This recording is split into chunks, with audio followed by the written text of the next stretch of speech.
ओम नमः सिद्धेभ्य नमो जीर्णाणम। सभी को सादर शुद्धात्म वंदन।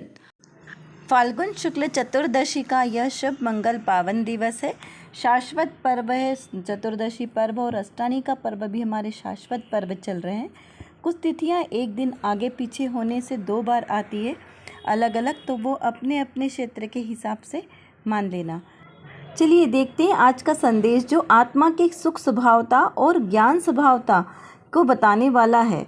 यह संदेश प्रवचन सार जी ग्रंथ के आधार से लिया गया है। 70 नंबर की गाथा है और श्लोक नंबर 68। चलिए पहले पढ़ते हैं आज का संदेश। स्वयमेव जहादिच्चो तेजो ऊहो ये देवदानभसी सिद्धो विताणाणम सुहम चलोगे तहाँ देवो। अर्थात जिस तरह आकाश में रवि उष्ण तेज रूप देव है, उसी तरह बस उसी तरह ही सिद्धगण सब ज्ञान सुख रूप देव हैं। हम इसकी गाथा का अर्थ देखते हैं। स्वयमेव यानी स्वमेव, फिर क्या कहा, जहाँ डिच्चो यानी जिस प्रकार से, तेजो तेजो यानी सूर्य के लिए कहा है आदित्य, तेजो उन्नो कैसा उन्न हो यानी उष्ण है, यह देवता और देवता है, नभसी नभ में जैसे नभ में आकाश में रवि सूर्य उष्ण और देव है, उसी प्रकार सिद्धो यहाँ पे उसी प्रकार तहाँ यानी उसी प्रकार, सिद्धो यानी सिद्ध भी तहाँ वहाँ पर, नाणम यानी ज्ञान, सुहम यानी सुख, च लोगे अर्थात लोक में, तहाँ देवो वहाँ अथ और देव, यहाँ पे च शब्द है, वो 2 शब्दों को जोड़ने के लिए, कनेक्शन के लिए लिया जाता है, जिसका अर्थ और भी है। तो इसका पूरा अर्थ देखिए तो क्या निकलता है कि जैसे आकाश में सूर्य उष्ण तेज और देव हैं, उसी प्रकार मेरे आत्मा में ज्ञान सुख और देव है। यानी कि अपने आत्म स्वभाव की प्रभुता को बताते हुए ये संदेश में आत्म स्वभाव की प्रभुता बताई है कि मेरे आत्मा में क्या क्या है। जैसे आकाश में सूर्य अपने आप ही तेज और उष्ण रूप से विद्यमान है, उसी प्रकार से लोक में सिद्ध भगवान भी स्वमेव ही ज्ञान सुख और देव रूप में विराजमान है। कैसे? सिद्ध भगवान को किसी ने बनाया है क्या? नहीं। सिद्ध भगवान कौन है? जीव द्रव्य। तो मैं भी कौन हूँ? जीव द्रव्य। यहाँ पर सिद्ध भगवान की उपमा दी, लेकिन बात स्वयं की चल रही है कि यहाँ पर क्या कहा कि जैसे सिद्ध भगवान स्वमेव ही ज्ञान गुण और सुख गुण से परिपूर्ण है, देव हैं, उसी प्रकार मैं भी तो भगवान आत्मा हूँ ना। गुरुदेव श्री क्या कहते हैं? हूँ परमात्मा छू एवं नक्की कर, हूँ परमात्मा छू एवं निर्णय कर, हूँ परमात्मा छू एवं अनुभव कर। यानी कि मैं पहले परमात्मा हूँ ऐसा निर्णय तो करो। तो यहाँ पे कहा मैं कैसा हूँ? सिद्ध समान शुद्ध हूँ। तो ऐसा सिद्ध समान शुद्ध हम स्वयं को अनुभव करना है। तो फिर मैं दूसरा कैसा हूँ? मैं सुख स्वरूप हूँ, क्योंकि आत्मा में अनंत गुण है ना। तो आत्मा में सिद्ध समान शुद्ध है, तो उसमें ज्ञान गुण भी परिपूर्ण भरा है, सुख स्वरूप भी है। और मैं आत्मा स्वयं ही देव हूँ, यानी परमेष्ठी। सिद्ध कौन है? परमेष्ठी। परमेष्ठी पद में सर्वोच्च स्थान पर विराजमान है ना। तो जैसे सिद्ध भगवान परमेष्ठी पद में विराजमान होकर देव हैं, उसी प्रकार मैं भी तो द्रव्य स्वभाव से देव हूँ। क्यों? क्योंकि सिद्ध भगवान के द्रव्य गुण पर्याय और मेरे आत्मा के द्रव्य गुण पर्याय तो एक जैसे हैं ना। बस उनकी पर्याय रूप में प्रकटता है और अभी मेरी पर्याय रूप में प्रकटता नहीं है। लेकिन पर्याय तो एक समय की है, आश्रय करने योग्य नहीं है। तो अभी जब हम द्रव्य दृष्टि से विचार चिंतन करेंगे, तब द्रव्य स्वभाव से मैं और सिद्ध भगवान एक जैसे ही हैं। तो इस प्रकार यहाँ पर ये संदेश में अपने आत्म स्वभाव की प्रभुता बताइए कि स्वयं को दीनहीन मत अनुभव करो, क्योंकि जितना अपने आप को दीनहीन अनुभव करोगे तो वैसे दीनता ही प्रकट होगी। और आत्मा की प्रभुता का विचार करेंगे तो प्रभुता प्रकट होगी, क्योंकि लौकिक में भी तो यही होता है। यदि हम अपने आप को ऐसा समझ लें कि अरे हाँ, ये एग्ज़ाम्स तो हम पास ही नहीं कर सकते, ये कितना टफ टास्क है, इसको हम कैसे पूरा करेंगे, तो आप कभी नहीं कर सकते। आप ये सोचो कि ये कार्य में कर सकते हैं, हम क्यों नहीं कर सकते? यदि दूसरे कर सकते तो हम क्यों नहीं कर सकते? यदि पूछ वालों को सम्यक दर्शन हो सकता है तो हमें क्यों नहीं हो सकता? वो तिर्यंच को तो इतना ज्ञान नहीं है, अगर वो सम्यक दर्शन प्राप्त कर सकते तो हमें क्यों नहीं होगा? तो अंदर में ऐसी प्रभुता लाना लाना है, दृढ़ता लानी है, तो सहज ही हमें वो सहज ही होगा। क्यों? यहाँ स्वमेव शब्द है ना कि सहज, तो सहज से क्यों, क्या मतलब लेना कि ये मेरा सहज स्वभाव है। सिद्ध समान शुद्ध होना, ज्ञान गुण वाला, ये मेरा सहज स्वभाव है। तो अपने स्वभाव में ही हमें अगर आनंद लेना है तो उसमें क्या बुराई है। सुख स्वरूप मेरा स्वभाव है, तो मुझे बाहर क्यों जाना है। बाहर में यदि हम सुख खोजेंगे तो वहाँ आकुलता ही मिलेगी, क्योंकि पर द्रव्यों में कहीं पर सुख नहीं है, मात्र आकुलता ही है। और हम वहाँ पर सुख ढूंढेंगे 5 इंद्रिय के विषयों में, तो वहाँ पर तो हमें दुख ही दुख मिलना है ना। तो इसलिए यहाँ पर ये बताया कि मेरे आत्मा में ही सुख है, मेरे ही आत्मा में ज्ञान भरा है, तो मैं बाहर ज्ञान लेने जाने की भी आवश्यकता नहीं है। कितना जानना है, एकमात्र बस मैं अलग और मेरा ये शरीर वो भिन्न है। मैं मतलब आत्मा, और जो पर है वो देह है, और देह से रिलेटेड सारी चीज़ें, सारे रिश्ते, सारे सब कुछ मेरे से भिन्न है, और इनसे मुझे कभी सुख की प्राप्ति नहीं होगी। ये मुझे दुख देने वाले हैं, संसार में परिभ्रमण कराने वाले हैं। इतना ही हमें निर्णय करना है। क्या निर्णय करना है?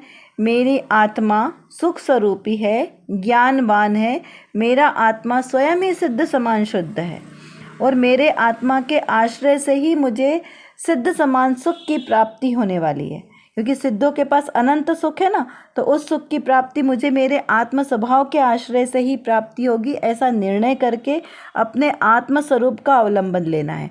इस मेरे आत्मा से भिन्न शरीर आदि समस्त पर द्रव्य मेरे आत्मा से भिन्न है, और इनसे मेरा कल्याण होने वाला नहीं है। बारंबार प्रयास करना है, और जितना प्रयास करेंगे उतनी हमारी दृष्टि शुद्ध होगी। और द्रव्य दृष्टि सो जिनेश्वर दृष्टि, ऐसा हमें विचार रखना है। चलिए अब देखते हैं आज की रत्न कणिका में कौन सी विशेष बात आई है। यहाँ पर प्रश्न किया है कि सत सरल और सुगम है, पर कोई मार्ग दिखाए तो कार्य हो ना। क्या प्रश्न किया है? बहुत सुंदर प्रश्न किया है कि माना कि सत सरल और सुगम है। सत यानी अस्तित्व, अस्तित्व जो मेरा जीव का अस्तित्व है वो सरल और सुगम है। स्वयं को जानना सरल और सुगम है, पर कोई मार्ग दिखाए तभी तो प्राप्त हो। अभी तो हमें कोई मार्ग दिखाई नहीं देता, तो हम कैसे जाने कि वो सुख कैसा है? क्योंकि सिद्धों को हमने देखा नहीं, तो हमें कैसे पता चलेगा कि वो जो सुख सिद्धों के पास सुख है वो सुख, और जो हमें एसी में बैठने से आता है वो सुख, दोनों में भिन्नता है ना। या जो भी इच्छित वस्तु है जो हमें सबसे प्रिय लगती है, आनंददायक लगती है, वो सुख और सिद्धों का सुख, दोनों में भिन्नता है। ये हमें कैसे पता चलेगी? कोई आके हमें बताए तब ना। तो यहाँ पे समाधान स्वरूप कहते हैं कि सत सरल और सुगम है, दिखाने वाला दिखाता है, पर देखना तो खुद को ही है ना। स्वयं देखें नहीं तो चाहे जितना दिखाए, पर देख नहीं सकता। स्वयं देखने की तैयारी करे तो देख सके। दिखाने वाला दिखाता है, गुरुदेव ने बहुत दिखाया है, पर जितनी जितनी तैयारी हो उतना ग्रहण करता है। सब एक समान ग्रहण नहीं कर सकता। देखिए कितना सुंदर समाधान किया है कि दिखाने वाला कैसे दिखाएगा। दिखाने वाला तो आपको दिखा देगा, लेकिन देखना तो खुद को ही पड़ेगा। गुरुदेव श्री ने हमारे सामने, गुरुदेव श्री और हमारे पूर्वाचार्यों ने सारा वस्तु का तत्व हमें बहुत सुंदर, बोलते हैं ना 56 भोगों की तरह एक सुंदर थाली में परोस दिया है पूरे। और लेकिन वो थाली हमारे पास है, और थाली भी कैसी है? वो रत्नों की थाली है, सुंदर थाल जिसमें 56 भोग सजे हैं। लेकिन उससे हमारा पेट भर रहा है क्या? नहीं। क्यों? पेट कब भरेगा? तब हम उन रत्नों की थाली में वो जो 56 भोग सजे हुए हैं उनको अपने हाथों से पुरुषार्थ पूर्वक अपने मुंह में डालेंगे, और उसको जब उसका स्वाद लेंगे तब उसके आनंद आएगा। थाली में रखे रखे आनंद नहीं आएगा। बना के तो कोई भी दे देगा, लेकिन उसे पचाना, खाना तो हमें स्वयं पड़ेगा ना। तो इसलिए यहाँ पे कहा कि दिखाना तो कोई भी दिखा देगा। ये सरल जो सुगम मेरा आत्म स्वरूप है, ज्ञान वाला, दर्शन वाला, चारित्र वाला, ये मेरा कैसा है आत्मा? अभेद आत्मा। तो यह इसे अपने ही आत्मा को जानने में कोई दुर्लभता नहीं है, बहुत सुगम और सरल है। सरल यानी आसान है, बच्चा भी समझ जाए, इतना आसान है। बाल गोपाल सबको सुलभ है, लेकिन वो जो दिखाने वाला है, वो जो देखने वाला है, दोनों भिन्न है ना, एक दिखाने वाला और एक देखने वाला। तो दिखाने वाला तो दिखा रहा है, लेकिन देखने वाला देख ही नहीं रहा है, तो कैसे पता चलेगा? आचार्य देव ने क्या कहा, मैं दिखलाऊंगा किसको? अपने एकत्व विभक्त आत्मा को दिखलाऊंगा, लेकिन तुम छल ग्रहण मत करना। तुमने छल ग्रहण किया तो तुम्हें वो आत्मा दिखाई नहीं देगा। तो हम क्या कर रहे हैं? हम छल ग्रहण कर रहे हैं। हमें हमारे आचार्य देवों ने इतना सुंदर आत्म तत्व बताया, गुरुदेव श्री ने उसको इतना सरल और सुगम करके हमें बताया है, लेकिन हम फिर भी नहीं समझ पा रहे हैं। तो वो यहाँ ये कहा कि दिखाने वाला तो दिखाता है, पर देखना हमें खुद को है। स्वयं देखे तभी तो, चाहे जितना दिखाए कोई, देख नहीं सकता। दूसरों के दिखाने से नहीं देखेगा। जब तक स्वयं की योग्यता जागृत नहीं होगी, स्वयं का पुरुषार्थ जागृत नहीं होगा, तब तक हमें समझ नहीं आता। कहते हैं ना, समझाने से समझ नहीं आता, स्वयं जागरण हो तब भाता है। मारीची को आदिनाथ भगवान ने क्या समझाया नहीं होगा? नहीं, लेकिन उसे तब समझ में आया क्या? जब सारा कुटुंब समझ गया तो एक मारीची क्यों नहीं समझा? जब उनकी योग्यता पकी तब जाकर उन्हें अपने आप सहज समझ में आया, और वो भी कहाँ? शेर की पर्याय में, वहाँ पर उन्हें समझ में आया। तो यहाँ पे कहा है कि समझाने से समझ में नहीं आएगा, जब अपने उपादान की योग्यता होगी तब सहज समझ में आ जाएगा, क्योंकि ज्ञानवान मेरा आत्मा स्वयं है। दिखाने वाला आपको नहीं दिखा सकता। गुरुदेव श्री ने बहुत दिखाया हमें, प्रत्येक प्रवचन में कहा, प्रत्येक बार कहा।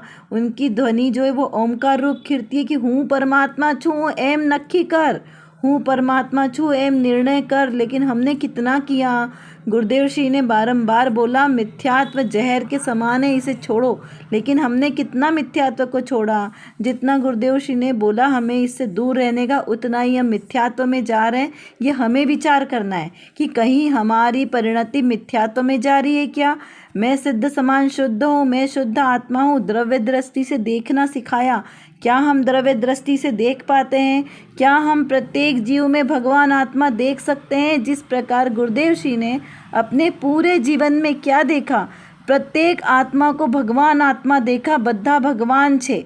यही कहा ना कि किसी ने उनका विरोध किया, उनका प्रशंसा की, स्तुति की, तो भी उन्होंने क्या कहा? सब एक समान है। कोई उनके सभा में जो बड़े बड़े श्रेष्ठी लोग आते थे, बड़े बड़े साहूकार सेठ, तो भी क्या कहते थे गुरुदेव श्री कि सब धूल है, धूल, ये रत्न सब धूल है। मतलब आत्म स्वभाव की महिमा है। ऐसी महिमा बताने वाले हमारे पूज्य गुरुदेव श्री ने हमें कितना समझाया, लेकिन हम आज तक नहीं समझे। जिन जिन चीज़ों को गुरुदेव श्री ने मना किया कि ये चीज़ें हमारे मोक्ष मार्ग में सार्थक नहीं है, इनसे दृष्टि हटाओ, उन्हीं पर हमारी दृष्टि जाती है, पर पदार्थों में हमारी दृष्टि जाती है कहीं पर भी। तो ये विचार हमें स्वयं करना है। हमें कोई आकर नहीं बताएगा कि यह आपकी गलत बात है, आपको ऐसा क्यों देखा। आपने स्वाध्याय सुन के आए और सुन के आके आपने उसको ग्रहण नहीं किया, आपकी दृष्टि पर पे गई। ये सारी चीज़ें हमें स्वयं को वैल्यूएशन करना है कि पर के दोष मत देखो, अपने गुण देखो। आपके गुण पर आपकी स्तुति कर रहा है, प्रशंसा कर रहा है, वो उसकी दृष्टि है, उसके कर्म बंधन है।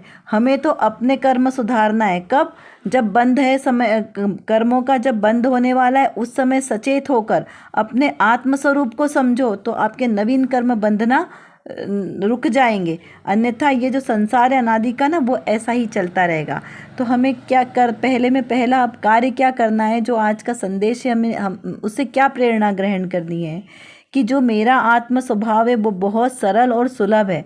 दिखाने वाले हमें दिखा चुके हैं, हमारे वीतरागी देव, गुरु, शास्त्र, पूर्वाचार्यों के द्वारा, गुरुदेव श्री के द्वारा हमें सहज जिनवाणी सुलभ है।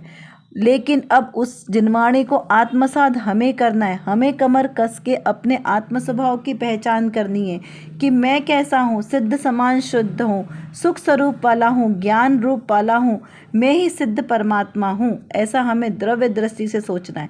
अब द्रव्य दृष्टि से सोचना है तो पर्याय में क्या करना है? तो पर्याय में पर्याय के अनुसार जो कार्य हैं वो तो होंगे, लेकिन जो औदायिक भाव आ रहे हैं ना, क्रोध कषाय के, मान कषाय के, इन सबको मात्र औदायिक भाव जानकर उनसे दृष्टि हटानी है। स्वयं को उत्साहित करना है कि मैं आत्मा हूँ और मैं ही सम्यक दृष्टि सिद्ध समान शुद्ध हूँ।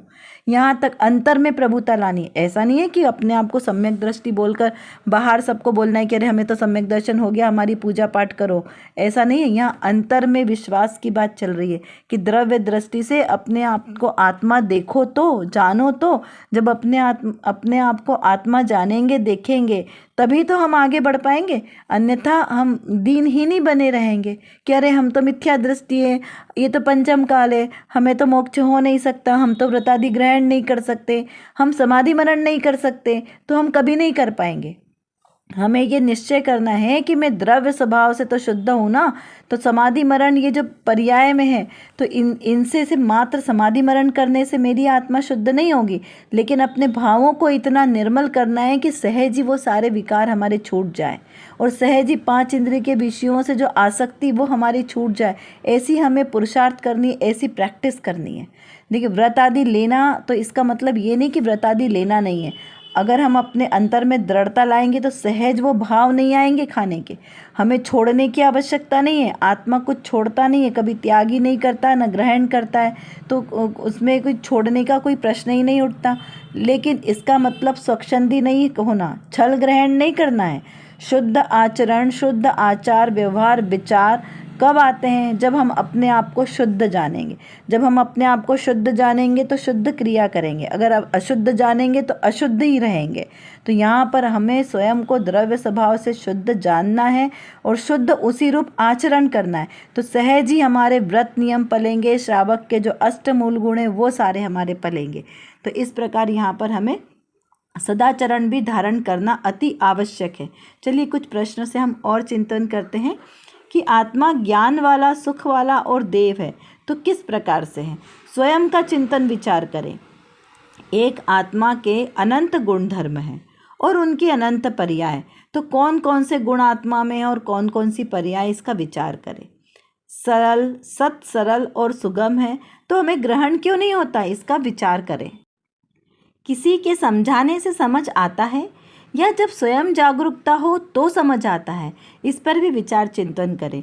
किसी के सुखी या दुखी करने से हम दुखी सुखी होते हैं या स्वयं की मान्यता से हम सुखी दुखी होते हैं, इस पर विचार करें कि कब कब ऐसा होता है जब हम अपना दोष दूसरों पर डालते हैं कि अरे तुम्हारे कारण ऐसा हुआ। तो जब जब भी आपको ऐसे विचार आए तो उस समय सजगता पूर्वक देखने, ये विचार करना कि नहीं, किसी और की वजह से मुझे दुख नहीं होता है, मेरे स्वयं के अज्ञान भाव से, मेरे पर में एकत्व करने से मुझे दुख होता है, ऐसा विचार करें।